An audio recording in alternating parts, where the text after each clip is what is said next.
ஜமாத் சார்பாக நாங்கள் திருமணத்தை நடத்தி வைக்க வேண்டும் என்று சொன்னால் கூட, எங்களுடைய தப்தரை நாங்கள் தருவது என்று சொன்னால் கூட, வரதட்சணை என்ற அந்த பேச்சு அதனுடைய அடிப்படை இருந்தால் கூட நாங்கள் திருமணத்தை நடத்தி வைக்க மாட்டோம். இது எங்க ஜமாத்துடைய நிலைப்பாடு.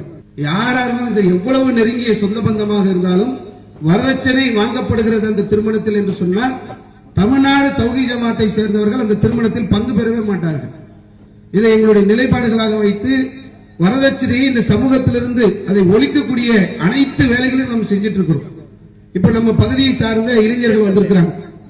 வரதட்சணையை வாங்குறது நல்லதா கெட்டதா? கெட்ட. வாங்கலாமா வரதட்சணை? ஒரு முஸ்லீம் வரதட்சணை வாங்குறதுக்கு ஏதாவது நியாயம் இருக்கா? இந்த நியாயம் இல்லை. நீங்க எல்லாம் கல்யாணம் ஆனவங்களா? கல்யாணம் ஆகல. பாத்துங்க, வருங்கால மாப்பிள்ளைகள் தயாராக இருக்கிறார்கள். வரதட்சணை வாங்குவீங்களா?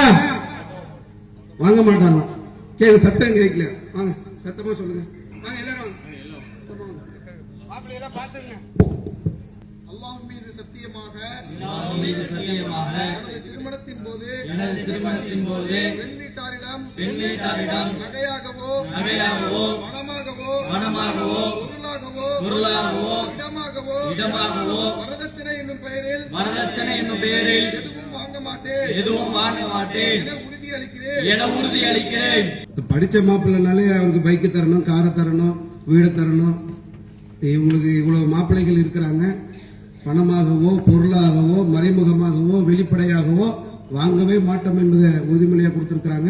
இந்த மாதிரி லட்சக்கணக்கான இளைஞர்கள் உருவாகி இருக்கிறார்கள். இது இன்னும் எங்களுடைய பிரச்சாரம் தொடரும் என்று சொல்லி முடித்துக் கொள்கிறேன்.